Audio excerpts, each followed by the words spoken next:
think I was confident enough because I'm a female. I said that. Look at this. I said Look some at deeply this. ugly things while you were out of the room. Yeah. Deeply ugly. You are listening to Contesting Wrestling, the podcast where we talk about the things that fans love and most other people don't really get about the world's most prominent form of simulated combat. My name is Evan Burke. I'm a writer. I am somebody who is friends with my two co-hosts for many, many years, and yet I struggle to understand wrestling. I struggle to understand the choices they've made with their lives, and we're on a quest to figure it out. And then today, we also have our second ever guest and our first ever guest from another podcast. So this is a crossover episode, technically speaking. Danielle from the awesome Heel Marks podcast. Damn, I'm here. I'm here and I'm ready to talk about wrestling. I am Dr. Ben Abelson. I am a professor of philosophy at Mercy College and fancy myself a pro wrestling connoisseur. My name is Doc Diamondfire. I've been in professional wrestling for about 10 years. I've been around. I've done wrestling, I've done commentating, I've done ring announcing, I've done stand-up interviews, I've played the music backstage at shows. I've done a little bit of everything, and I'd like to lend my voice to somebody who's been on the inside to this podcast. And so what are we talking about today, everybody? I don't really know how to describe what we're covering. Today started It's off... professional wrestling. And then, okay, so this is a podcast. Strangely enough, the people that put it on are forbidden to call it professional wrestling. I think we've spoken about that at some point. It comes up. It is. It's good. It's worth reflecting on, though. Right. You know? Early on, in one of the lost episodes that the public will never hear, we watched a match between Sasha and Bayley. Yeah, so we wanted to talk about women's wrestling, and we chose the match between Bayley and Sasha Banks at NXT TakeOver Brooklyn 2015 as a really good example of some of the best wrestling involving women in recent years and really of all time, and as indicative of this sort of positive direction that pro wrestling is moving in when it comes to the representation of women. I was basically unaware, for the most part, that wrestling had female fans, not because of it being like for dudes, although it does read to me as being for dudes, but also like because when there are women in wrestling, it seems like it's a big fat fuck you to it, like, right? It's like a big, like, even like when there are female wrestlers who are really talented, they still are expected to do like all this hair pulling fucking, I don't know, my whole conception of it came from the 90s, which is really bad. So that's absolutely true up until just a few years ago. Well, yeah. So and there's still some of it there, yeah. Yeah, and it still happens, yeah. But it stopped being the absolute standard just a few years ago. So, Danielle, how long have you been a wrestling fan? Oh, forever. I would say since I was at least 4 years old, I've been a wrestling fan. Oh shit! So was it what drew you to wrestling? Andre the Giant. Yeah. I just thought he was this bigger than life person, and I'm like, he's real. And I remember my dad sitting with me and just being like, "Yep, that's a real person." And I'm like, wow. And that was it for me. I just constantly watch wrestling from there. And it's tough being a female fan in this world because it's always like, well, did your boyfriend get you into wrestling? Did your dad get you into wrestling? Like, what male in your life got you into wrestling? It's like, I just like watching wrestling. Or like, do you just think the wrestlers are hot? Or right. It's like always, that? well, yeah. Oh, you love John Cena and Roman Reigns because they're hot. It's like, yeah, they're hot, but I actually like watching wrestling. You know, I'm somebody who's a big fan of video games and metal, two communities that I think are just fine with women, and there's no misogyny in those whatsoever. So this is a weird, unusual thing for me to encounter, right. Where a bunch of nerds act like gatekeepers of some kind. I don't even know I don't even know if this makes sense. Interesting that there hasn't been like a WrestleGate. There hasn't been a huge backlash against the rehabilitation of women in wrestling. Well, I think there's a specific reason for that, is that a lot of the male fans that stuck around after the Attitude Era and all of that wanted better women's wrestling. If what they wanted to see was like sexy women in little dress doing unspeakable things to each other, that's most of the rest of media. Like, I can find that if I want. Also, if I'm going to watch scantily clad women for my own enjoyment, I don't want two middle-aged dudes commenting over it, which often is what happens. Right. You know, you can do your own commentary. I can do my own commentary if I want, and that's my business. Right. But and I think the fan base wanted it in general, whereas the fan bases of some other things are very scared of it. It's also scared just of that kind of thing. It's also just boggled my mind, like whether you want to look at men or you want to look at women or whatever. If you want to look at them for reasons of arousal and that sort of thing. There's so much porn.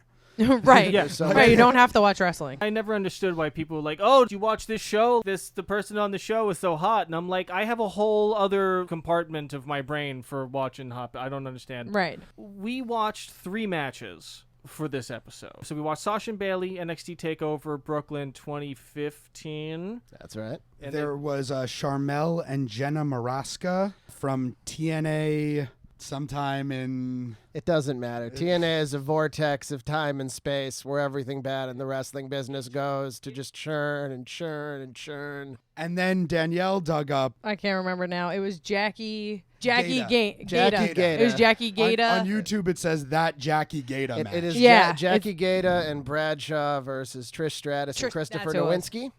Jackie Gaeta Thank you, and because I went Nowinski. blank for a second. I'm like, I know. Gaeta and Nowinski? Gaeta and Nowinski, Gaeta I think, and against Nowinski. Stratus And Stratus and Bradshaw. JBL. Yeah. Okay. And like usually we watch like one good match and one bad match, but honestly this one good match is longer than both of the bad matches combined. Right. And the bad matches are indicative of 2 very different reasons why women's wrestling was disrespected for so long. And we'll get into it. So, we watched Sasha Bayley. That was clearly a good match. I enjoyed that. Yes. We'll get into that in a minute. The Jenna Maraska match, TNA, as we have established in terms of ring sides, is 2 better than all other forms of wrestling. So that is important. But in terms of everything else, is clearly the worst thing I've ever seen in my life. Just morally... Still not as bad as the Clowns and Kings, though. No, that's the word. That was 15 minutes the of my Clowns life. and That's Kings. never coming back. Never. What was your thinking with the Trish Stratus match? Because I found that really interesting, thinking of it as that was your suggestion for a bad match, but I didn't know any of the other context. That's considered one of the worst matches. Like when you ask people, oh, what's a worst women's match? They're like, oh, that match. Because even in the comments, they're like, this is the worst match ever. And it's just, I remember as soon as I was thinking of matches, I remember that with Brady, my co-host on Heel Marks, and I started watching it again, and all these bad memories came back, and I was like, this is garbage. I was like, it's embarrassing. Do you remember what Jackie Gaeta did before they hired her? Not wrestling. It wasn't. Clearly, yeah, right? it was clearly not wrestling. Yeah, it seems to be an example of, when this trend that happened in wrestling, largely, I think, because of Trish Stratus, where they would sign models or like sports models or Right. whatever, and then try to train them to wrestle and put them on TV well before they had done enough of that. It was a big thing, yeah. It was a big thing of not having women who could actually wrestle. It was just for looks. Because it just worked with Trish the one time. Well, I was gonna Right. say, And she, then that became the model. she seems like she can wrestle. Yeah. I'm not going to say anything bad about Trish Stratus. She rose to the occasion. Yeah. At this point of time, she was getting good. She hadn't become the ring general she would eventually become. And everybody in the wrestling business said that about her at the time, was like, if any one of these models is going to make it, it's Trish Stratus, because she wants to do it. And she's always asking us, how do I do this better? How can I improve in the ring? How can I improve on TV? And then she did. And she clearly in this match wasn't good enough yet to cover up for how bad Jackie was. Right. 2 questions that I have here.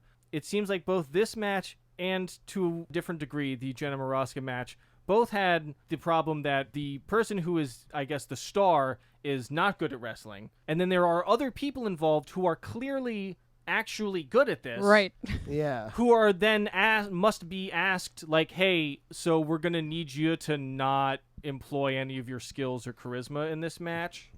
Well, what they're asked to do is carry the person to a passable match. What I got watching Jackie Gaeta was she was like if she was a character on a sitcom that went to like a dance class, but it was the wrong dance class and it was much more advanced than she was. And then the instructor like, let's go, 2, 3. Then everyone on screen starts doing a complicated synchronized dance, but she's standing there kind of shuffling back and forth, trying not to look like an idiot, and then walks into one of the other people dancing and there's a laugh track. And that's what I got watching Jackie Gaeta in this Right. match. Because Trish was trying so hard, and like JBL and Nowinski were barely in the match. They served their purpose. They ran around the ring a couple of times, and It's even worse with the other match because Awesome Kong and Sojo Bolt are just standing out there the whole match. They're not even in the match, and they Yeah. just have to Right. watch these 2 people who clearly are, unprofessional and unskilled just... it was very all discouraging over to each like other. good women's wrestlers of the day to see what the quality of the top jobs in the wrestling industry were. So I'm going to guess that there have always been women wrestlers who can wrestle, who are good Yes. at Right. it, right? That's always at what point were they like allowed to be good? It's gone back and forth over the years. The first ever women's wrestling star was a woman named Mildred Burke in like the 50s and 60s. And she was reportedly really good. I've seen like little clips of her matches where there is footage. Then things took a downturn apparently when the fabulous Moolah took over as the top women's wrestler. And you can watch Vice did this recent series, The Dark Side of the Ring, and there's an episode on Moolah. People claim that she was very abusive to the other women's wrestlers and pimped them out and stuff like that, and really kind of held women's wrestling down in a lot of ways for many years. Then from there, Japanese women's wrestling in the 90s was really good. Oh, well, actually before that, in the 80s, when the WWF, first really came to prominence and there was the Hulk Hogan era and all that stuff, they really tried with women's wrestling for a little while. They had Wendy Richter, who was a big star, who beat Moolah for the title. Gloria Steinem, the great feminist author and philosopher, was actually kind of into wrestling for a little while because of this, until she actually met Vince McMahon and company and realized they were horrible scumbags. Yeah, no. So then there was that, and then Wendy Richter had a falling out with WWF, which is chronicled in That's a nice way to put it. episode. Then there was the whole dearth of women's wrestling until the 90s when it started getting big in Japan, and then WWF tried to use that kind of Japanese style wrestling, but it didn't really get over. And then we got to the late 90s where there was another resurgence where all the bra and panties and evening gown matches and stuff like that was happening. And there were good women's wrestlers at that time, though. But there was sort of a balance. You'd usually have like two matches on a big card. One that was a TNA match, and one that was an actual wrestling match. So Danielle, how old were you as a wrestling fan? Like, at what point in your wrestling fandom did you notice, wait a minute, there's a discrepancy in how good the matches are? I think the Attitude Era was really when it came to light for me. I was just like, oh, women just have to be sex symbols and they don't actually have to wrestle and they just walk around and just shake their ass. And Did you like any of the women's wrestling? I was Lita was probably my big one. Lita, Chyna, obviously, but Chyna, they had to put her against men in order for her to be a good wrestler because she was so big, Right, like she wasn't. If she wrestled other women, it would still just be like, oh, she's the best women's wrestler. Right, whatever. exactly. Yeah, it wasn't like per se a cute blonde, Sure. little blonde that was wrestling and dominating people. And it's worth bringing up that when China first came to prominence, there was no women's championship. Right, that's true. So Wow. she would have, the women's championship, Valundra Blaze threw it in the garbage. Right. They tried with her, she was not portrayed as a sex symbol. She did the occasional bikini shoot, but mostly she'd come out and just kick your ass. Right. But yeah, and they didn't reinstate the women's title until well after all of that because there was just not enough serious women's wrestling on their show.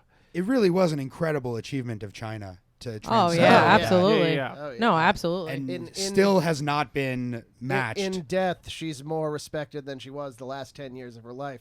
I mean, she was very publicly a mess for a long time, but was she really that much more of a mess than a lot? There are a lot of wrestlers. No. I feel like a lot of those guys are once again, yeah. we judge her so much more harshly than other guys who I don't know. Were publicly fucked I up. think with China also had heartbreak in hers, Yeah. whereas people kind of do the sexist thing and they're like, of course it was about Triple H. Of course she's crying about a man. So people are a lot harder on her because of that, because he initially broke her heart. Yeah. For those who don't know the context, Triple H, one of the top wrestlers of the last 20 years, who's married into the WWE family and is going to be running the thing pretty soon, if not already, to some degree. He dated China. Once somebody breaks Vince's last Horcrux, then yes. Right. Right. What I could it just be? got that because I went to the Harry Probably Hulk Potter Hogan. Hulk Hogan is his Broadway Horcrux. play yesterday. Now I get It's that. good, right? Oh, it was amazing. yeah. Yeah. okay, I'm you thinking, don't, I'm thinking you don't need to Cody has a brag. shot. He's Huh? looking for him. So Cody's looking for him. Oh, I think that's what this is all about. Is trying to find Vince's Horcruxes. And yeah. Cody can do So it. Triple H dated China when she first came in, and then after they broke up, that's when he started dating Stephanie McMahon, Vince McMahon's daughter, and then strangely enough, fairly soon after that, China was on the outs with the company. Yeah. You know, we'll save this for the Vince episode. Or But- a but China episode one day. But I just I can't. It's really an opera. It is some truly operatic shit. Like, where is the movie about the McMahons? Where is the Lifetime series? Where is the it's Netflix a soap opera, series? and it's been on television for the last 40 years. But the thing is, though, all right, because I don't think Vince is brave enough to actually put the real stuff out there. Because we watched the match where he fought God, and he still couldn't. He still had to be like the star in a way that, like, I don't know. That match was a real. We'll Sorry. watch the biopic they did on him, and you're absolutely right. Yes, Yeah. You'll see. You're absolutely right. Yeah. He's not honest and Yeah. Of course. forthcoming. No, it's Vince still is worth the seeing. the only person who could make a real thing. Like, you need to get like an assistant who worked with Vince for years, who now hates him because Vince fucking killed their family or something, and now has turned against him and is ready to spill all of the shit. Because there has got to be such darkness. Oh yeah, In of there. course. It's gotta be. So let's get into the good match. So, okay, Please. so a little more history, I guess. Women's wrestling at the end of the Attitude Era, it got even worse Yeah. than the Braun Pandy stuff. Because at a certain point, they went PG and they couldn't even do that stuff. And then it was just they would It hire needs models. to be sexy, but for kids. Right. Exactly. Yeah, pretty much. So they do this diva search where they would just have a reality show with these models who weren't trained to wrestle, most of them, and then they'd pick one, but then they'd hire a whole bunch of them. And the women's title became the Divas title, and it was this giant butterfly that looked like Oh, a it was Barbie accessory. Worst. I think Ugh. specifically it looked like a Brat style accessory. So we're Yes. More than a Barbie. It accessory. definitely looked. It looked like Barbie a wouldn't be toy. It caught looked like a dead toy. Wearing something like that. The Right. Bratz dolls. Yeah. Was this an effort to start marketing to young women? Definitely. And girls? Absolutely. Like, was that, yeah. and it was just Vince being like, I don't know, make it pink. Yes. Sure. Probably. Like, Probably. Completely. Then at some point, a couple of different things happened. One thing that happened was women's MMA started to get really big all of a sudden with Right. Ronda Rousey. And then the WWE hired, or they were about to hire, I think one person in particular, Charlotte Flair, the daughter of Ric Flair, who had just had this incredible athletic background. And I think because of her, they decided, all right, we need a whole generation of really good women's wrestlers around her. And they hired Sarah Amato, who was the best women's wrestler on the indies, just to be a coach and to train this whole new generation of wrestlers. At the same time, they started the e-reality show Total Divas and started bringing in this whole different fan base who was into that. Oh yeah. And so all these things, this was sort of this perfect storm that then led to the kind of women's revolution or renaissance. Right, because a lot of women that I know, they're like, oh, I love the Bella Twins. Oh, I love it, because they watch Total Divas. They don't know anything about wrestling, but they know the Bella Twins. They know Lana. They know like all the Paige. They know these, and they're like, oh, I love them so much because they watch Total Divas. They don't know storyline. And I'm like, yeah, but they're terrible wrestlers. Oh, it doesn't matter. I love them. And I'm like, this is what's happening right now. I had a very traumatic experience in childhood where I loved the Babysitter's Club Right. novels, and then went to camp and learned that is not an acceptable thing for a boy to be doing. Was there a point where you heartbreakingly realized that wrestling is so male-coded? Right. I mean, I like all boy stuff. I feel Sure, like sure. football and comics. I've liked all that stuff. Yeah, I yeah. grew up with 2 older brothers, so I was always around guy stuff. It was a little disheartening when I finally wanted to look up to a woman in a way when I was watching wrestling, that there Yeah. wasn't really anybody I could look up to. So I was just like, I kind of sided with the boys, and I was like, the women's matches are on. This is my piss break, you Yeah, know? yeah. And it became that, and then I just started enjoying the male wrestlers more, and I wouldn't even think twice about the female wrestlers. Who for you was the first female wrestler that was out there fucking kicking ass? I gotta say Lita. Yeah. Lita was definitely one. With Trish, I'm always that person that's like, no, I can't like the one everybody else likes. Sure, so sure. everybody liked Trish, so I was like, no, I like Lita. They had so Lita there Lita for was the a big exhaust. one. I Lita know- was spectacular. Yeah, too. She no, did all absolutely. these high-flying moves. And Yeah. I do have a memory from back in the day being over at your place and you guys were watching wrestling, and and there was a match with Lita and the Hardys, I think. Yep. And I remember even at that time being like, oh, that was pretty fucking cool. Like, she like flipped off a ladder and did a thing. she came up the right way, too. She moved to Mexico as like a teenager and trained in Lucha Libre. Luchas, Yeah. and then Yeah. came up to the And she was WWF. kind of like a badass coming in. She wasn't like this Yeah. pretty Sure. blonde or like model-esque. She kind of wore baggy pants, kind of tomboyish, and it was someone that I like kind of looked up to because of that. Yeah. Well, it seems like it took them a while to figure out the way to make women's wrestling good is to just let them do all the shit that they want to do. Right. So Right? Like, apparently, until recently, it was understood among the women, they were told not to wrestle like the men. Not to hit each yeah. other hard, like to pull each other's hair, like you were saying, and It's a big hair all that pulling stuff. thing. All the stuff, the hair pulling and like the quote unquote girly fighting, if that was just also in the men's matches, that would be totally fine. Like It would like, make sense. Yeah, if the Big Completely. Show and the Undertaker were like tweaking each other's nipples and like pulling their hair, I mean, like, stop it, the Undertaker. That would be great. I would be 100% on board with that. Or like Kane touching Undertaker's crotch and then licking his fingers like Mickey Right, did to right. Trish. Yeah, people love that. Oh, yeah. Oh, and if the commentators Cut that out of every replay. They do. They cut Oh, it out of it. But I saw it. But I think in the last 10 years in media in general, in comic books and other places, there has been this push for inclusiveness and diversity, but also on the part of these giant corporations, they found that they could have a broader audience. They could sell this stuff to more people. Yeah. If they appealed to them. Well, that's I was really blown away by I can't remember which match it was. I guess it must have been the Jackie Gated match, but there was one of the matches where Jerry Lawler was commenting, Puppies. Jesus Christ. Just the whole match, just like, oh yeah, I'd love to crawl up in those Oh, yeah. cheeks. That Like, was his that's- whole shtick and for I'm like just a like- decade. Yeah. Which, once again, if he was just like, oh, Rob Van Dam, I want to slide down your sack there, bro. Like, I would be in. That would be no. Actually, that would still be terrible. Have you Yeah, seen and- Rob Van It'll be Dam's terrible. ass? Come on. It is. That's why Nice he- ass. And remember He could do to the split. Google Jerry Lawler allegations. Oh yeah, you got to Oh, Google God. that. the list of people who I have to Google their name and allegations. Oh, ever we keep since we got telling into you wrestling. Jerry Lawler. Yeah, We dude, keep telling you Jerry Oh, God. Lawler, number one. Oh yeah. God, I'm They so just got scared. rid of him finally from TV. Yeah, they'll use him on the pre-show panel, but not regularly on television. Yeah, because he's stuck in, back then where he thinks he can say things that he can't say anymore. Oh, you man. evolve or you get pushed out of the way. Right. And it is just amazing to imagine a world that wasn't so long ago where that was just acceptable, where yeah. the That's commentator's just sitting there and Jerry Lawler's talking about the grossest shit and is I'm gonna snack on her marshmallow pies. And also think about the timeline a little bit. WrestleMania 29, which Danielle and I think we're both at. Yeah, we were both at at that. MetLife Stadium. There was one match with women on the card. It was like an 8-woman tag. Yeah. And it got cut Yeah. for time because the other matches went long. So the one match with women got cut on WrestleMania 29. Yeah. This year at WrestleMania 30, They're only branding it as WrestleMania, so 35. they had 3 women's matches, I think. I believe so. They had the tag.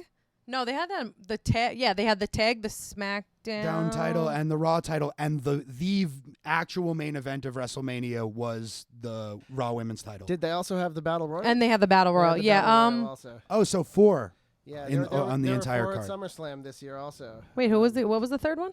The two women's title matches. No, the 2 women's titles was one one- because that was Becky. Oh, so yeah, there was just 3 then. Those 3, then okay. But 2, still, then- 3. I yeah. mean, unless It's- there's a match we're missing. It's at least progress, and then like I said, there's 4 at SummerSlam this year, and none of them were cheesecake shows. Once again, that's by the way, Jerry Lawler is what I'm talking about. When I'm like, even if you're trying to watch it as a cheesecake show, do you want to hear some old man slobbering all over them at the same time? No. Can we just back up and define a cheesecake show?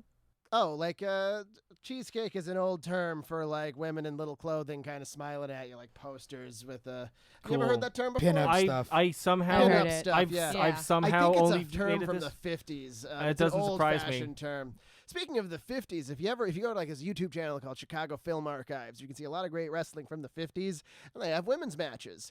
And the commentator is not leering at the women. He's just condescending at them. He's just like, huh, these girls are going to have to go home tonight and cook dinner. I tell you, yeah.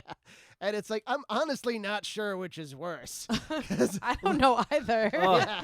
Just the lowered expectations versus Yeah, just being fucking gross. So that brings us to the match. It was at NXT TakeOver Brooklyn 2015. It was the first of 4 NXT TakeOver Brooklyns 4 years in a row. And it was the match between Bayley and Sasha was billed as a co-main event. Correct. And if you watch the whole segment that we chose, it's 105 to 140 on TakeOver Brooklyn 2015. On the WWE Network. On the WWE Network. $9.99. Not advertising for them, but we will take their money if they want us to. I joined. I friggin' stopped using Ben's thing, and I joined. Oh, I was so like, you I could guys give you a have to bunch do of them. that. I don't That's- use yeah. my own. I use a friend. I use an ex-boyfriend. So. So it starts out with a shot of the crowd, and you have Ric Flair, Sergeant Slaughter, and a woman who they call Kana at the time, who is now known as Asuka, who was sort of the first big hiring of the women's division in NXT. Right. And NXT is, for those who don't know, is the developmental territory for the WWE. It's their developmental system, but it's also become kind of their own indies, their own alternative product that a lot of wrestling fans... A lot of wrestling fans don't like WWE but love NXT. Yeah, a lot. And NXT, I think, really is the cutting edge of artistic pro wrestling. You know, that makes In sense. many ways, yes. It did have Very much. it had a bit more of like an indie vibe Absolutely. to it, like, and had a little bit more. The crowd seemed a little more, I don't know, connected with the audience. They seemed a little more. There seemed to be more almost communication between the wrestlers and the audience. Like Well, with the NXT wrestlers, a lot of them came from indies like recent. So Kevin Owens, Kevin Steen, El Generico, all these guys came from Tyler Black, who's Seth Rollins, you know, all these guys came from NXT. I mean, came from the indies and went to NXT. So it was like their little upgrade of an indie show. And you'll see the future of WWE in NXT. Right. Like it sort of trickles up Yeah. into the WWE to some degree. Though a lot of fans complain that their favorite wrestlers on NXT go up to the main roster and get misused or not used at all. But it really is this sort of crucible for new ideas and stuff like that. And so that's where the seeds of the change in women's wrestling were sown, was in NXT. so that's a place where fans can learn about new wrestlers and get excited, and then get Right. really disappointed as they see those wrestlers Exactly. move on to the WWE, where they get crushed under the machine of ratings. Yeah, it's your favorite band Exactly. signing with a major label, and they Yeah. put out their first major album. It's like, man, they got money, they got the orchestra on this track. It's cool. They're gonna do a big tour, and then they release a few more albums, and then it's. But Man, it was an they incredibly used to be cool. What happened? Yeah. It was an incredibly brilliant strategy by the WWE to do this, because there were always fans who liked the indies and, felt that there was there were these renegades against the WWE. And then the WWE just created their own thing like that they still own. It's still a major Yeah. label. The money's still all going to them. You can chant NXT all you want. Yeah. Vince is still freaking laughing his way to the bank. And for the most part, NXT is run by Triple H. So that's a big thing because it's a wrestler who kind of knows the business and has been around for a while. And people who don't follow wrestling know who Triple H is. And he's not a 70-year-old man. And he's not, Well, yeah, I was gonna he's not say- an out-of-touch 70-year-old man. Is Triple H better at this than Vince? Much better. Apparently. Yeah, Apparently. Well, yeah. to be really fair about it, Vince has his strengths and his weaknesses. Vince's biggest problem is that he's out of touch because he's been doing it for so long. Right. He has nothing to prove to anybody. Triple H still does in this. He got the top of the wrestling world. Now it's up to him to show people that he can also run a wrestling league that'll get over, that'll fill the arenas. That's a really good. It's a good message, I think, for everybody to always still have a little something left to prove. Don't get to a point where you don't have to prove anything to anybody anymore, because then you're just gonna stagnate and become a monster. And don't be Vince McMahon. Vince still wants to take on the NFL. That's what is in his sights. He's going to try to do the XFL again. Wait, oh, yeah. what? Yeah. Yeah, Really? that's his real Yeah, dream. that's happening. That's because- real. Now, correct me if I'm wrong, because I remember the XFL happening. Yes. And wasn't the problem with it? I know far less about football than I know about wrestling. But wasn't the problem with it that all the guys in the XFL were just the guys who weren't good enough to be in the NFL? So it was just like watching more boring football with fewer Well, rules? There were a lot of reasons why the XFL failed. That was one of them. Maybe if the teams weren't put together 6 weeks before they first hit the gridiron, they would have been able to get better together. This XFL is going to be very different. It's going to be 20 years forward. And the NFL does things that the XFL first did that they were laughed at for, like getting the cameras really close to the players and in the locker rooms. At the time, it was like, you can't do that. Well, now people want to do that. I mean, isn't there also the problem that American football is going to be dead in 20 years because already we're seeing massive declines in high school football participation because parents are like, my kid shouldn't have concussions all the time. By the way, that guy Chris Nowinski, who is in one of those bad matches, the one who was teaming with Jackie Gaeta, Okay. he went to Harvard. He was the first ever, and I think they mentioned that on commentary. He was the first and only ever Harvard graduate in the WWE, and but he had to retire less than a year into his time in WWE because of all the concussions he had sustained playing football for Harvard. Boxing used to be the most popular sport in America, and then in like 1917, some doctor was like, wait a minute, getting punched in the face is bad for you. And it revolutionized It took World War I for us to learn that, There's guys. more. A lot of people There's died more for to that. Nowinski though. Like Nowinski, then using his education and intelligence, kind of started the scientific foundation into studying what concussions do to the brain. That has caused all of the people across the country and around the world to learn about Wow. this. Yeah, his And, book. And the WWE got on. First, they hated it. Then they got on board with him way before the NFL did. And it's like if you watch the WWE now versus the WWE 10 years ago, there's like 10% of the head trauma. Now when guys are injured, they're immediately taken off the road until they're better. No more unprotected chair shots to the head. Right. If you do just a Cody. straight up swinging unprotected chair shot to the head, you're fired. Period. Get out. We don't want that here. Yeah, Cody, the AEW did one, and the crowd had a mixed reaction. Like on the one hand, it's like, oh, violence. On the other hand, it's like, no, we know what the deal is here. Maybe you don't do that.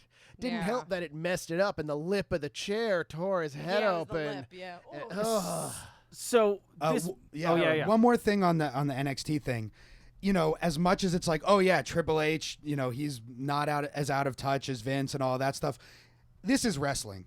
All of this can be to some degree just them setting it up for it to be Triple H versus Vince for control of the company one day. And it's like, oh yeah, Triple H is the cool one who does all the stuff that the fans like, so he'll be the babyface. I'll watch that.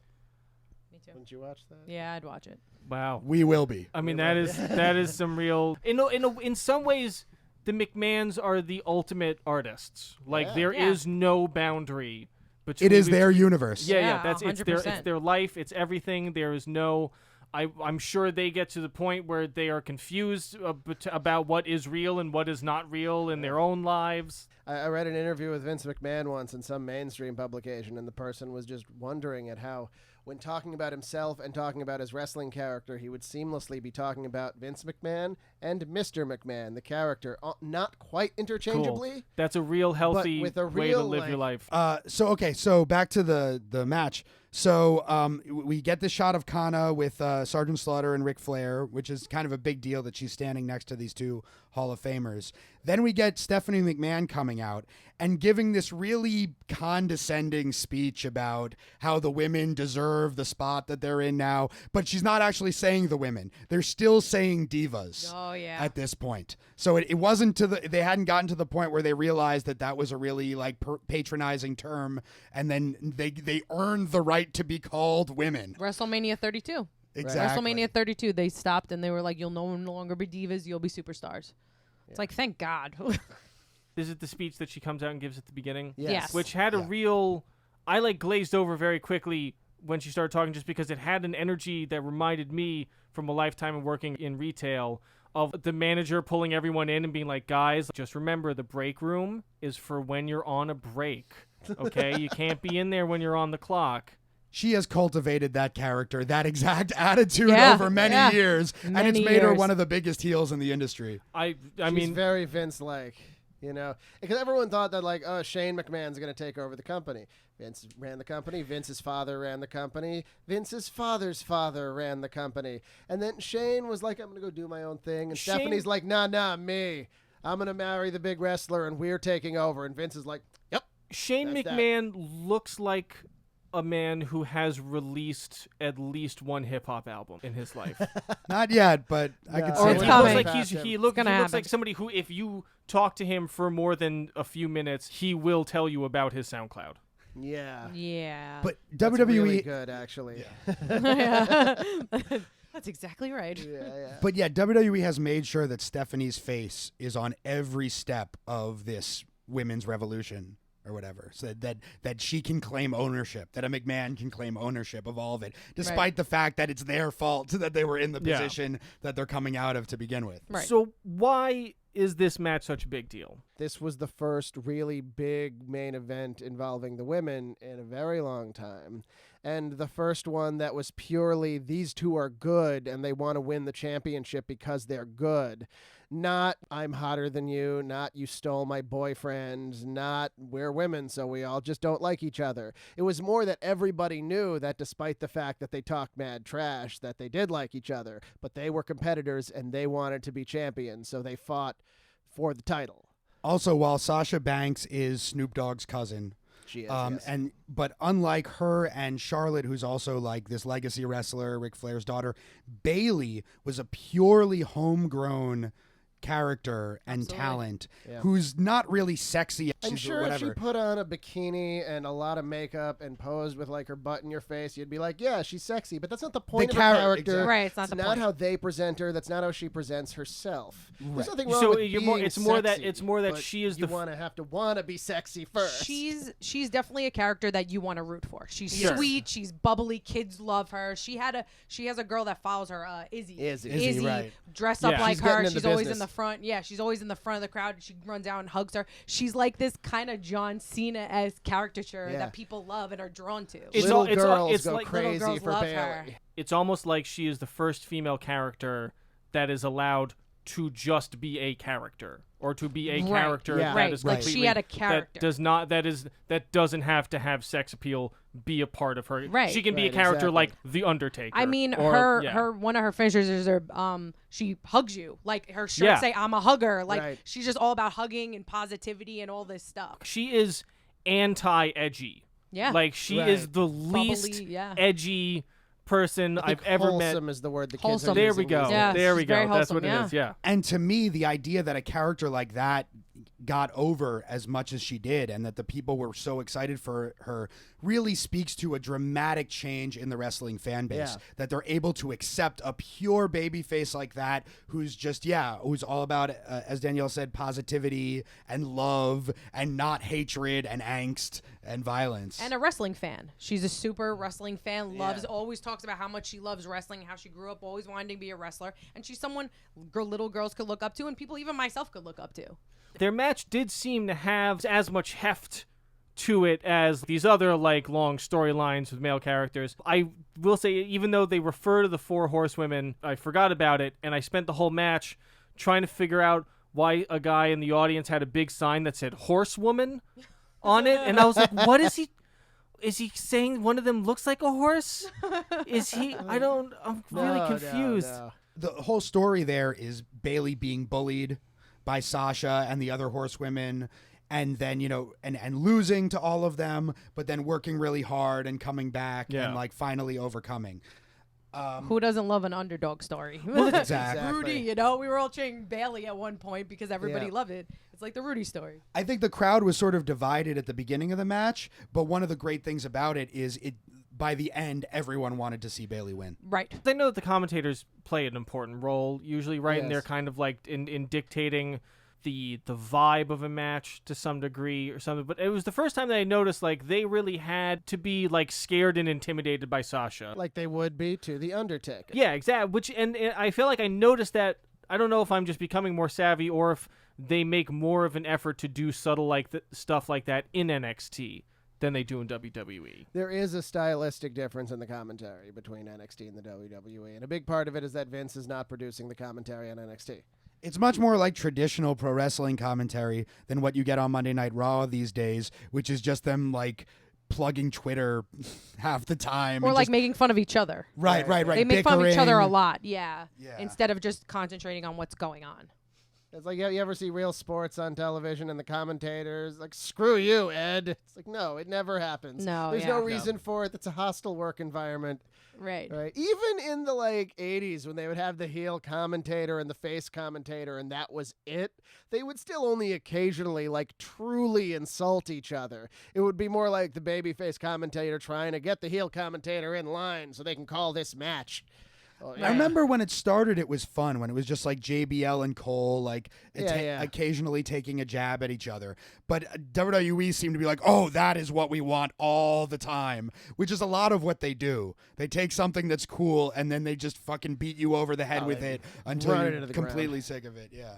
And his name is John Cena is the perfect example. That whole meme of they ran that into the ground. The WWE will just ride shit for so long. Mm-hmm. Like in preparation for this podcast, I listened to an episode of Heel Marks that mostly seemed like gibberish to me. I'm still trying to understand all of this. No, but it was great. I But talk very fast. No. The delivery was great. I meant it was just. If you are listening to this and you are somebody who knows about wrestling, you should absolutely listen to this podcast. I was lost because I still don't fucking know what I'm talking about. But it blew my mind that was like 2 or 3 episodes ago. I think it was 151. Mm-hmm. And then you're talking about how Goldberg sucks and is coming back and in this. And I'm like, oh, I know this. I also know that Goldberg sucks. I have learned this about wrestling. And the match that we watched where he sucks was like fucking 15 years old or something. Oh, yeah. Right? And we watched Goldberg versus Brock Lesnar from WrestleMania 20. Right. Yeah, where they do nothing for 20 minutes and then Steve Austin wins. I've mentioned the nobodies before, and one of them, this guy, Eric Shorey, who goes by DJ Accident Report, he actually just came out with an article. I haven't read it yet. I just saw the headline about, and the little blurb about how WWE really has to stop relying on all these old stars and what are they going to do when they run out of 50-year-olds to trot out for their big shows. I'm sure they asked Shawn Michaels, hey, you want to have a match with Dolph Ziggler? And I'm sure Shawn Michaels said, no, wait, are you going to pay me 7 figures for it? And they were like, no. And he's like, no, I don't want to have a match with Dolph Ziggler. Only the Saudis. Well, I also think a big thing is wrestling fans, maybe I would say casual wrestling fans, are very much obsessed with nostalgia. And it's like, Goldberg back. I need to see Undertaker. I need to see Triple H. Let's see Triple H and Batista at WrestleMania. No, I don't want to see Triple H and Batista at WrestleMania. I don't want Kevin Owens off the card because I need to have this match. Because if you think about it, since WrestleMania 31, Triple H has had the longest match on WrestleMania. Since 31. That's ridiculous. I think 30 now that I'm thinking about it. It actually might go further, but he always has the longest match. And it's like, Triple H, I love you for NXT, but I don't need to see you or Goldberg or Kurt Angle. You guys did your stuff. Let these new guys shine through. It's never as good. I don't know what is wrong with our generation that we can't do that. It's the reboot's not going to be as good because it might technically be a perfectly fine thing, but you know what? Your memory of it is so bound up with your youth. Of course. With all of this. It's not going to be the fucking same. And especially it's not going to be the same if they're 20 years older and they can do less shit. Yeah, it's not like Chris Jericho, who's been wrestling this whole time and has taken a year off here and there to heal his body and has largely stayed injury-free and on top of everything. And has reinvented his character every couple of years. Absolutely reinvented, yeah. Right. I did not realize he was still around.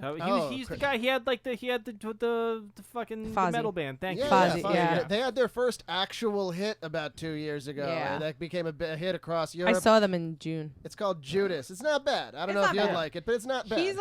He's a very good front man for obvious reasons. Right. Sure. He's a wrestler. But you didn't say the word singer. Yeah, no.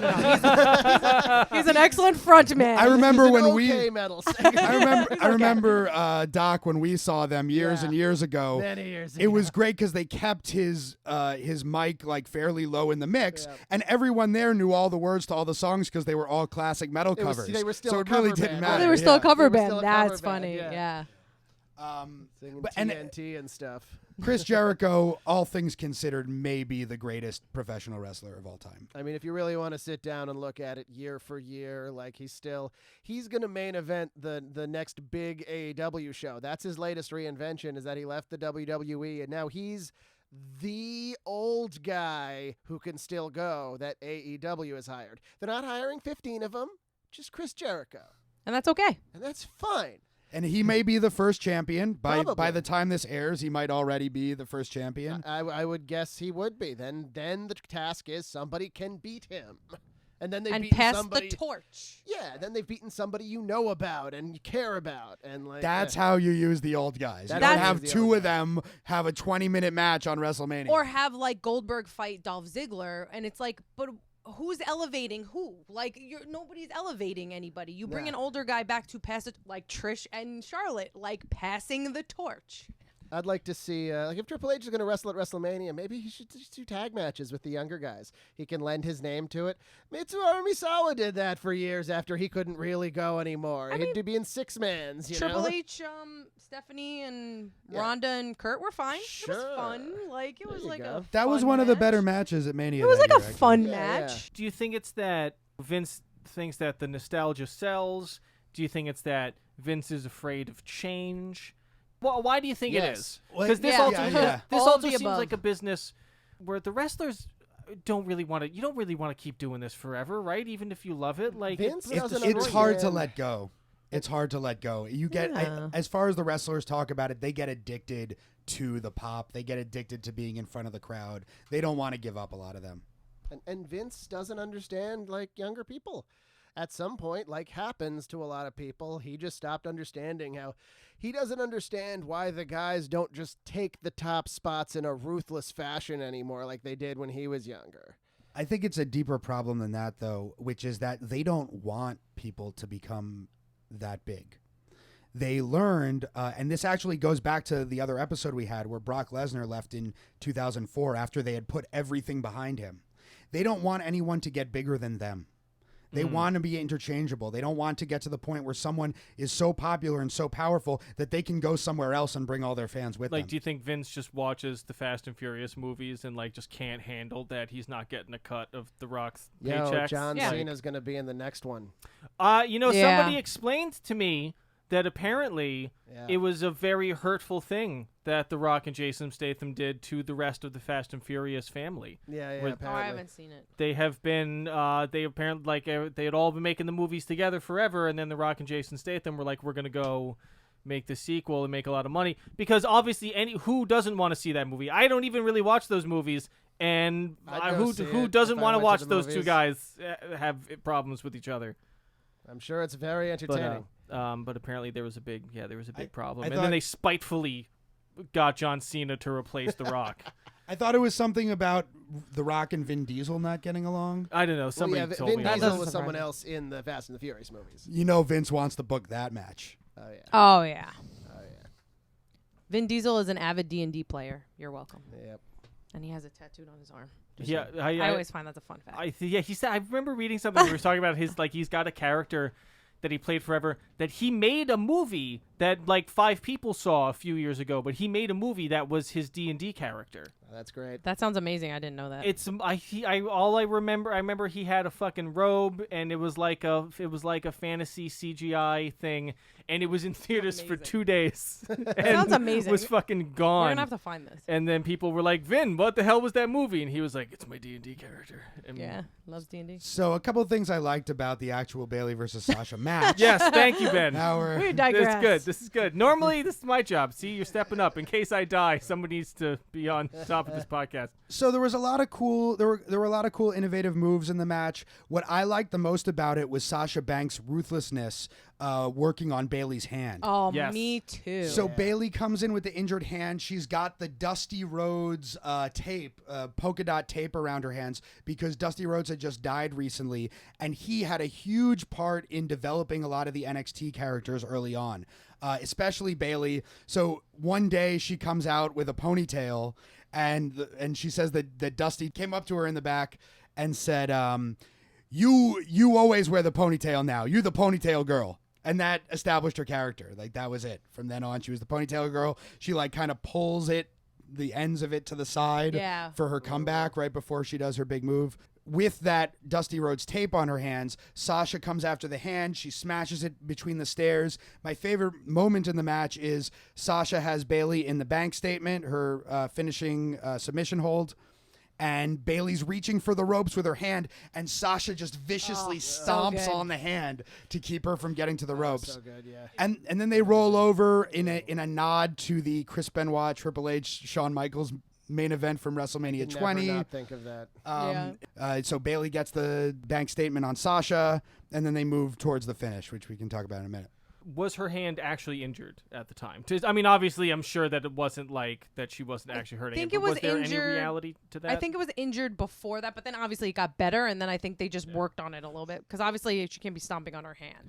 Well, yeah. I But didn't think that she I was... think it was previously injured, but it was healed by that time, and they were just using it as a plot point. Yeah, they do that a lot. And then Yeah. because I'm also always trying to figure out how much of their beef is real and how much is not. They love each other. They're best Okay, friends in real life. Okay, cool. Yeah, they're best friends. Because there have been examples of that previously, right? Where they're like where two people don't like each other in real life, and the audience sort of knows about that, Well- and then they like. Put it against Chris each other. Benoit and Kevin Sullivan, because Chris Benoit was in the process of stealing Kevin Sullivan's wife. Who was managing? I one, mean- yeah. Were feuding in WCW and would just go out there and beat the crap out of each other for real every night. I mean, going to bringing women back and utilizing them. Lita was dating Matt Hardy for a while, then cheated on him with Edge, and then they made that a storyline. And it's like, that's not awkward at all. Man, imagine that meeting. Right. Imagine you get called in, you sit down, you're already like, oh shit, like Matt's here and Edge is here, like this is gonna be weird. And then like, guess what we're gonna do this time? God, this is my Vince. You're going to be a floozy. Yeah. I know Vince doesn't sound I'm like gonna this, love it. but it's still, Vince probably doesn't smoke, but I still just see a big cigar in his mouth, like, oh, this is what we're gonna do now. It's the kind of thing where they all protested until one of Vince's assistants slowly opens the briefcase full of money on the desk, and then everybody shuts up and does their job and empties that suitcase. Oh man, yeah. And how much money would it take for me to, spill my business out to the world? Right. Probably less than he'd pay you if he thinks he can make more off of you with it. I'm sure I've revealed a lot more about myself than I'm comfortable with just on this podcast, and we've made negative $700 on this so far. So, I think the biggest pop of the match, besides the finish, is the big reverse Rana off the top rope. Yeah. Oh, my favorite. And it's a beautiful move, and it's a move that I don't think had been seen on any WWE programming by any gender up to that point. So the fact that they were doing it, going back to the point about them being told not to wrestle by like the men and not to like do big spots and stuff, just the fact that they did that huge spot meant a lot, and the crowd went nuts for it. I mean, they both seem like they're really good on a technical level. Yes. Right. Right? Well, Like, being the 4 horsewomen, those 4 women kind of, they say, revolutionized and made women's wrestling a big thing. I mean, I beg to differ that the Emma and Paige match that people talk about, that was the first time it was like, oh, women are wrestling now. That's a thing. what's that match? So the Paige, what was it? Was it for number 1 contender? Was or that was it for the belt? first takeover? It might have been the first takeover. It was Emma and Paige. It was before NXT had gotten quite the buzz quite as that big. it got, so it wasn't nearly as high profile of a match, but it really kind of started the whole thing off. Yeah, so they had a match, and it was a phenomenal match that people kept talking about, and they were like, wow, women are wrestling now. And then kind of Bayley, Becky, Sasha, and Charlotte were like, all right, we don't want to do bra and panties. We want to actually wrestle. We don't want our stuff cut, so we're just going to be kick-ass wrestlers, and no one's going to be able to ignore us. Yeah, Paige was kind of the prototype for the whole Yeah, thing. absolutely. And then she went up and won the Divas title while she was still the NXT Women's Champion. Right. Her first And then- night on on AJ Raw. Lee, who we probably shouldn't go without mentioning, Yes. pushed her way onto the main roster.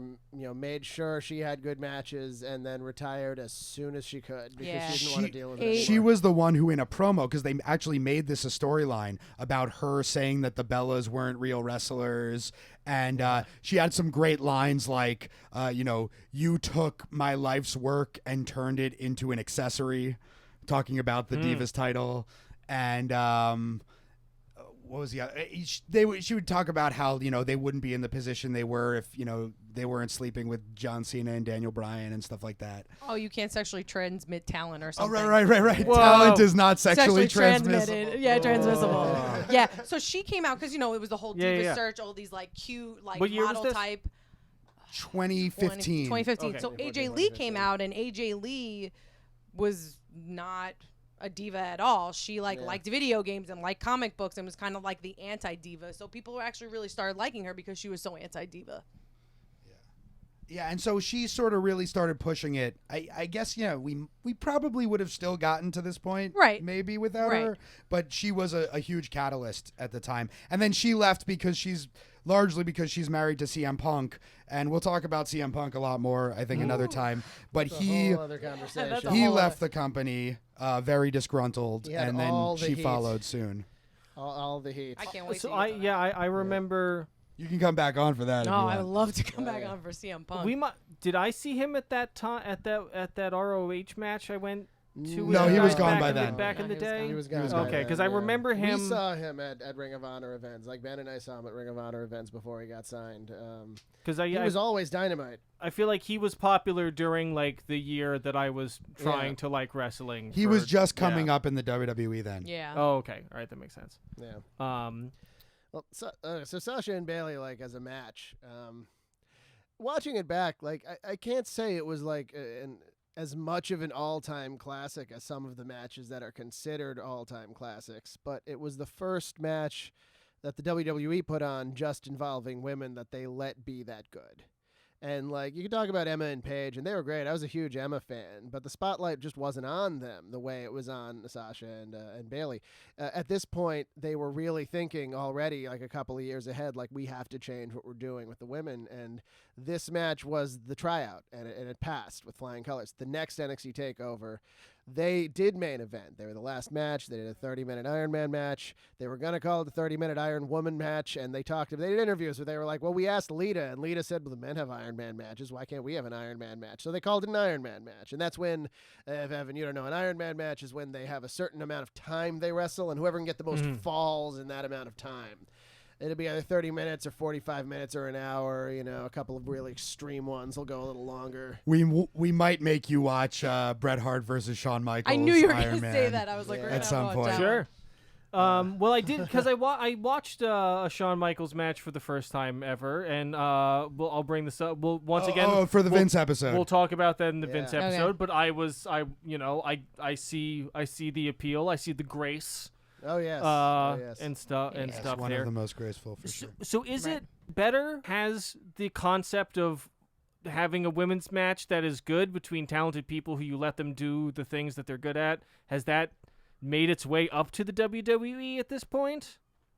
I think sometimes they fall flat. I think they do, when Ronda Rousey came on the scene, they were like, okay, now we have to have women main event. We're going to do this. Everything about women. So they were keeping up with having great women's matches. I mean, they still do. Charlotte and Becky, Natalya. Charlotte and Asuka at WrestleMania a couple years ago. Charlotte and Asuka at WrestleMania 34, everyone was like, that should have main evented, because we feel like sometimes you need to end on a high note on WrestleMania, and a lot of the pay-per-views don't end on a high note, and it ended with Brock beating Roman again, and everyone was like winded at that point, and it was like, but if Asuka came in undefeated at that point, and they were like, well, who's gonna kill her streak, who's gonna break the streak, and it's like, if anybody's gonna do it, it's gonna be Charlotte, and Charlotte wound up breaking the streak, and it was such a great match. They embraced each other after, and it was such a feel-good moment that it should have ended WrestleMania instead of having like 5 more matches and people being tired and not caring about Brock and Roman. Whereas I think the match that did end up main eventing WrestleMania between Ronda Rousey, Becky Lynch, and Charlotte this year was like, the story wasn't that good. It fell a little flat this year. And I forget Yeah, a forget little what the bit. term is. There's a term in like critical media studies involving women where they're set up to fail a lot of the time. Like they're sort of overhyped to the point where it can't possibly live up to it. So then they can be like, oh, see, we gave them the chance, and then they dropped the ball. I kind of feel like they did that because this was the longest WrestleMania, and it's like people are going to be so tired by the time you get to the main event. Like when Kofi won, everyone a huge pop. Everyone was still Right. hyped because I was in the middle of the 2 show. hours into the show, not 2 hours. 5 hours. 7.5 hour hours. show. 7 hours. I have to say, one of the things I still struggle with the most in trying to enjoy wrestling at all is I don't understand how fucking anybody is conscious after 7 hours. I don't understand how Dude, this any, Harry any- Potter thing was 5 hours with like a break in the Really? middle. I fell asleep during That one. is It was too long. 2.5 hours. Two and a half Oh, hours. yeah, Cursed That is- Child. Cursed right. Child, yeah. It's 2 plays. That is It's too 2 plays It was technically. rough. It I was fell rough. asleep during one of them. Did you? But at least the second half was more exciting than the Yes, first half. yes. I have fallen asleep watching both of the new Fantastic Beasts movies when they Oh. come on HBO. Have you watched them? Yeah. No. I cannot tell you what happens in those Yeah, movies. I watched it. I like them, but I think more I like the sets and the actors and what did happen in those I movies. don't know. The sets and the costumes Grindelwald are came and fantastic. tried to steal Yeah. some stuff. Right, It right. was Johnny Depp. They basically. kind of ended it on a bit of a cliffhanger Right. in that second one. Well, I fell asleep during the Triple H and Batista match, but I Right. purposely fell. I was like, all right, I need to take a nap during the show. Yeah. What match am I going to This sleep is the during? And one. I'm like, this is the one. I had my blanket. It was cold. I snuggled up and I passed out. And That I was woke the up. right move. I woke up when Ric Flair came out. That was when I woke up, Excellent. and I'm like, okay, this is great. I was like, I don't have to worry about this match. Did you get to see him pull out Batista's nose ring? No, I fell asleep during that. Then when That I was watched, cool. I watched it the next day, and I fell asleep again during that match. So I still yet to see that match. I only know the nose ring because of the GIF. That's it. With pliers. Right. Oh wow, that's was that stage magic or was that? Oh, who knows? There was a nose ring in his face, and then there wasn't. Who I knows? don't know. I don't That, know. that would be cool to know one way or the other mean, if it was. You know, I guess the way nose rings work is there is a space there, right? Because you got to put it on. Well, yeah, that's yeah. So, like, Right. you know, I imagine it hurt, but I don't think it, like, you know, ripped his nostril. That's- I liked on that kind of thing. Sometime last year, when Randy Orton took a screwdriver and put it in one of Jeff Hardy, Hardy's yeah. like over pierced like His gauge gauge. The gauge gears, thing, yeah. and then started turning it. And everyone's freaking out. I'm like, he doesn't feel that. No, but if you don't know anything about gauges, it looks awful. looks painful, yeah. Nasty. Yeah. Going back to when we were talking about have they stepped it up with Yes. women? Natty Hart's father died, and they used that as a storyline for her when she was feuding with, I believe, Ruby Riott. So she had her Ruby. dad's glasses. He's why am I going Jim, blank? Jim Neidhart. Thank you, yeah. Jim Neidhart. I went totally blank on that. I'm awful. So they used that as a way to have them start a feud, and it was kind of a setback for having a feud. It's like, really, like, you have to have her crying and him she stepped on his sunglasses, and Yeah. then Natty's crying in the corner, and I'm like, I feel like that was a way of being like, why do women always have to be crying or being catty Yeah. with each other? Or Right. like Alexa Bliss and Nia Jax, it became a bullying. Alexa Bliss was calling Nia Jax fat and bullying her. And I'm like, why does that have to be a storyline? So sometimes WWE does take a step back. Yeah, I'd say the legacy thing about it being her dad, like, they do that with the men in some way, Right, too. but The crying and all that making it stuff, like, yeah. "Ugh," They like- always cry, win or Always lose. cry. I guess they passed the Bechdel test. Like, most of their, correct me if I'm wrong, Danielle, but most of the storylines are at least about them and their problems. Right. Sometimes it's a boyfriend thing. Like, you know, I can't think off the top. When they were trying to feud Lana with someone for a while. And, like, sometimes they have the boyfriend feud, or you yelled at my boyfriend, or, like, Miz and Maurice and John Cena and Nikki. That whole setup was kind of cheesy. Here's one pretty awful thing. So there's this woman, Maria Kanellis. Oh, And they yeah. hired her and her husband, Mike, and they call him Mike Kanellis. And that makes him a heel. Like, the fact that he took his wife's last name Oh, yeah. makes him like a bitch. Oh, that's you know? very Now revealing. their gimmick wow, on that's television is that Maria yells at him that she's a bigger star than he is, and he's not really a man. Did you see all the fan pictures? Like, if they do a meet and greet, like, he lays on the floor, and the fans and her put their foot on him. and you know I'm like- what's especially what is I mean, that's really something, you know. well, and especially, you know what And is Maria so knows what she's doing, but still, it's Right. a little off. It's Right. A little off. and this is maybe, you know, the deeper irony of like masculinity or whatever, but it is Yeah. crazy to me that the so, you know, like all of the men's matches, like all of the male wrestlers, like they're catty as fuck. Like they're constantly.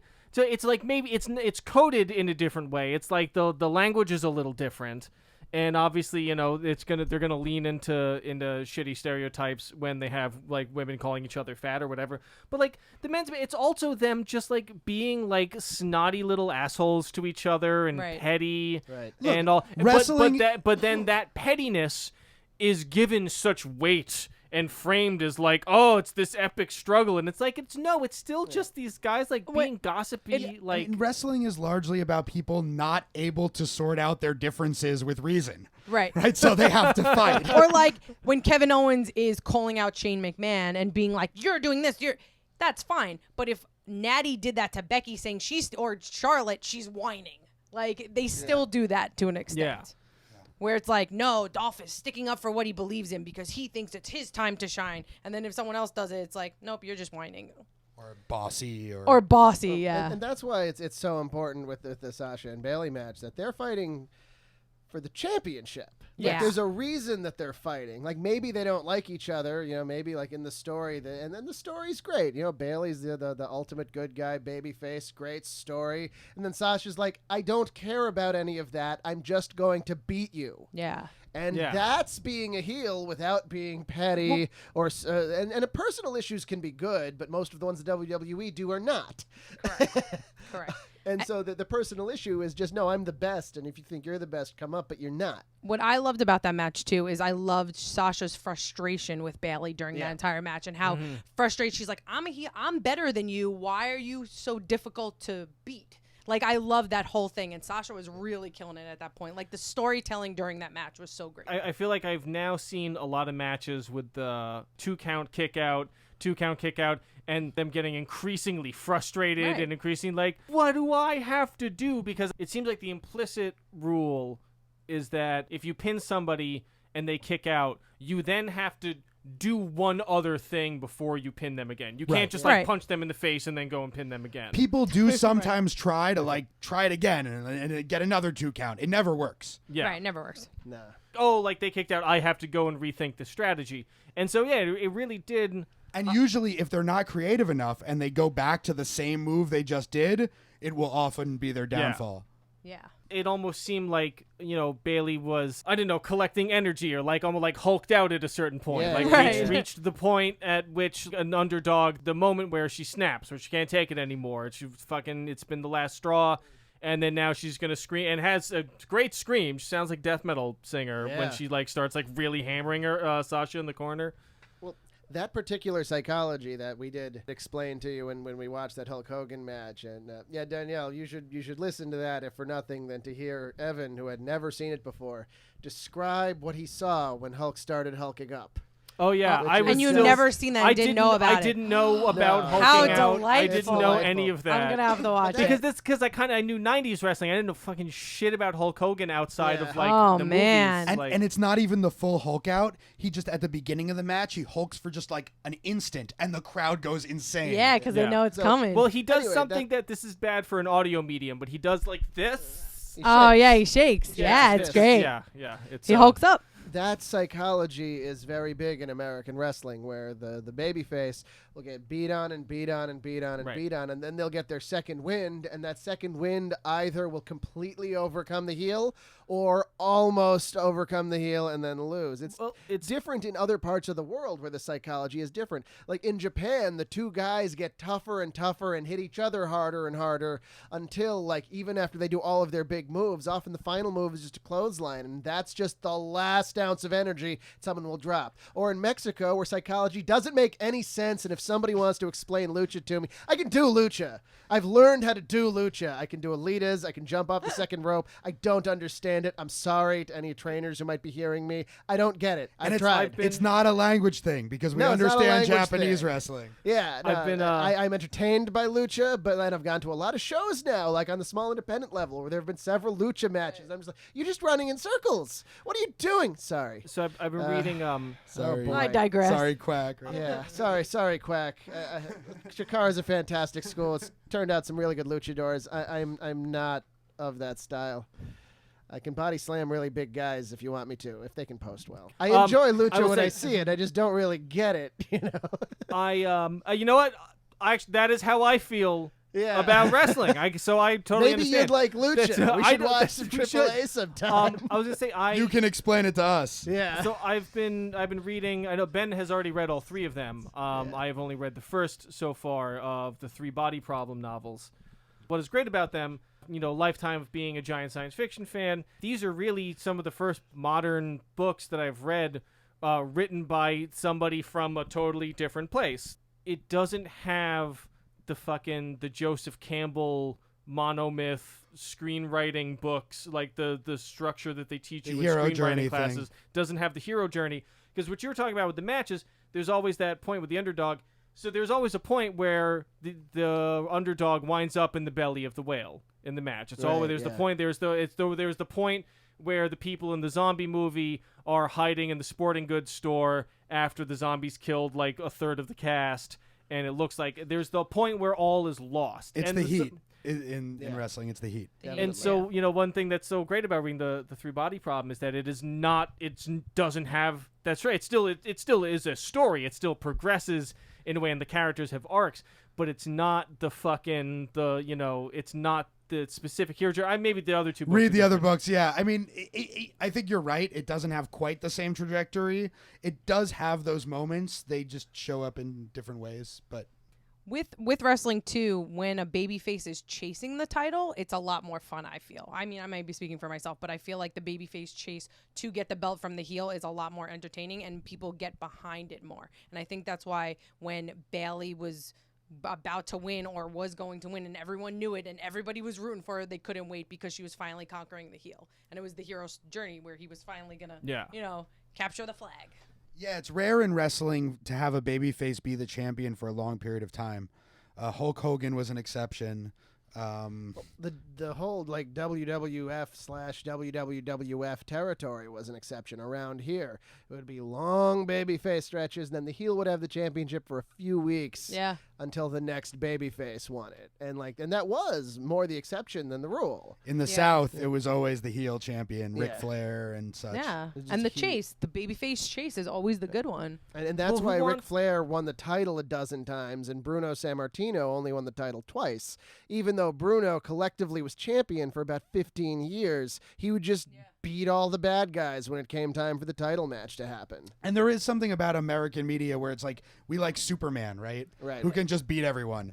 Who wants to root for the person on top? You know what I mean? Who goes to a movie and is like, man, I sure hope those real estate developers take down the rec hall and that all the people in the village have to go somewhere else. I really hope the rich kids win the yacht race against the plucky underdogs. Like, nobody feels that. But then you're right. At the same time, we love Superman. We love Batman, a billionaire who beats up poor people. And Ronald Reagan. Yes, a billionaire who beats up poor people. The same thing. It's how we can have a country. Reagan is a million times worse than Batman, just to make that clear for everybody. And it's how we can have a country with Donald Trump as the president, and yet he can still have rallies as if he's still the underdog, even though he's on top, because people want him to have even more power. No matter what your political beliefs are in this country, you are under the impression that your side is losing. Yeah. Right, that your side is crumbling, and I 100% put myself. I am not putting myself above anybody. That is 100% like what I think about my belief system, and the people who share it is like, we are also under assault, but everybody thinks that they're losing. Everybody thinks they're the underdog, because you can't be the overdog, because there is something in the American psychology where once you are the overdog, you kind of become the villain, even though the whole point of all of this, the whole point of society is to try to win it, right? Yeah, no, you're right. It's oxymoronic. What's that Dark Knight quote? He says, "You either die a hero or live long enough to become the villain." Yeah, it's kind of like that. Yeah, exactly. We didn't really talk about Jenna Maraska versus Charvel, did we? Who is that? Jenna Might Maraska? be the worst. I actually don't know who Jenna Maraska. She was on Survivor. Is that what she is? I knew she was like She was on Survivor, and she talked to Dixie Carter once or something, so they put her on the show. Charmel was the wife of Hall T. of Fame wrestler Booker T. She was a fine character and a very good outside of the ring personality. Like but a valet, she couldn't wrestle. Yeah. She tried. She started training. It didn't work out. She found something else to do in the business. Good. Jenna Maraska, no. The long close-up on her junk as she climbs into the ring. Yeah. Like that, I was like, that in 1 second is is to what, me the whole history of women's wrestling. Well, it seems her like winding down onto Oh, Charlotte. yeah. I was Oh, my like, this is God. uncomfortable. I'm like, Really what am I watching? very By the way, if we pornographic. do an episode on race, we should talk about the Kurt Angle Booker T feud involving Charmel. I don't know if you remember the specific. Yes, Whoa. yes, of course. That all I'm sounds. not gonna. That sounds real bad. There was a period of time when Kurt Angle was trying really hard to be a heel, even though he's so good that everybody loves him. So he was saying some really, really vile stuff. Oh man. And it didn't work. People would still cheer him because they knew what he was trying to do, and they knew he was the best wrestler on the show. And then you just got a bunch of people cheering for the guy who's saying racist stuff, and it just doesn't look good to yeah, anybody. he would say racist stuff. He would say others. He'd be like, if there's one person in history I'd like to put the ankle lock on, it's Jesus Christ. And it's like, But it doesn't matter what I say because you're still gonna cheer me. Yeah. That's about all I wanted to say about Jenna Maraska versus Charmel. I think it's the worst match of all time. I would say Jenna Maraska wrestled like a blow-up doll, but I've seen a match with a blow-up doll, and it was much better. We'll And- talk Oh, about I've that. seen a match with a blow Yeah, right? Yeah, that is a good match. Wasn't that great? And so, yeah, that's... Well, I think really the actual value to take from that is something that we mentioned earlier, that a lot of women were discouraged in wrestling because the women that got on television were untrained models. And that, for the most part, has changed, at the very least. So that's a positive. And I'm optimistic for the future, especially like on the indies, because really the spark for the women's revolution didn't happen in NXT. It happened on the indies. You know, women's wrestlers, Sarah Amato as Sarah Del Rey, started to have great matches with everybody, men and women. Awesome Kong. Yeah, Awesome Awesome Kong, Kong, yeah. like, had great matches in Japan and across with everybody. Lufisto. Lufisto, I mean, fantastic. there you was know? a point where TNA kind of had their knockout champions, and they kind of like really Agreed. pushed women for a while too. Gail Kim. you Gail know? Kim, yeah. I mean, but they did it way before WWE did it. Right, and then they ruined it like And they then do they with destroyed everything. it. Right. Goddamn TNA. Danielle, do you want anything you want to add before Nope. we? No, I'm just kidding. before we finish up? I don't even know where to begin. You can follow Heel Marks on Facebook, Heel Marks a Wrestling Podcast. We're on Twitter and Instagram at the Heel Marks. We're on Spreaker, SoundCloud, Google Play, iHeartRadio, iTunes, all that good stuff. Again, guys, thanks for having me. Oh my God! yeah. Thank you I for know. This was for fun. adding an air of legitimacy to our podcast. Yeah, I don't know yeah, what I'm yeah. talking about. That- I made all this up, but All That's of wrestling. us. Yeah, that's it. Boom. There we go. Yeah. I just made a woman's storyline on WWE. Damn it. There you go, all right. Okay, well, yeah, like I said, my name is Doc Diamondfire. Follow me on Twitter at Dr. Diamondfire. It's Dr. Diamondfire. At me, book me. I am available for your wrestling events. Once again, I do commentary primarily these days, but I do wrestling, I do ring announcing, I do interviews. I've done a little bit of everything, and you want me on your show. I'm Dr. Ben Abelson. You can follow me on Twitter and Instagram at ScribeBen. And if you happen to be a student at Mercy College, you can enroll in my classes. Well, actually, by now it's probably too late to do that. But in the spring. My name is Evan Burke. You can follow me on Twitter and find me on Facebook at Evan Burke, etc. That's Evan Burke, ETC. You can also find my writing at evanburke.biz. And then if you keep checking it out, I will raise enough funds to slay the Evan Burke, who has evanburke.com, so I don't have to have this .biz business anymore. You can follow us at ContestingW on Twitter. And you can, so there you can just yell at us or tell us what we got wrong or anything. We will maybe take you into account, maybe not. But the big thing is you should go to our Patreon, patreon.com/contestingwrestling. There are bonus episodes. There's watch-alongs. There's eventually, if we're popular enough, we'll interview people. And so there's all kinds of shit. There's discussion of a blog. It's a blast. It's only $5 a month for us to basically come to your house and entertain you ourselves. Yeah. Yeah. So with the magic of technology. We won't actually do that. No, we will not do that. We will eventually have a tier in which you can do that, but That'll It will more be than prohibitively $5. expensive. yes, yeah, absolutely. So, thank you. This has been Contesting Wrestling. Make sure you listen to the Heel Marks podcast as well. And thank you very much. We will catch you next time.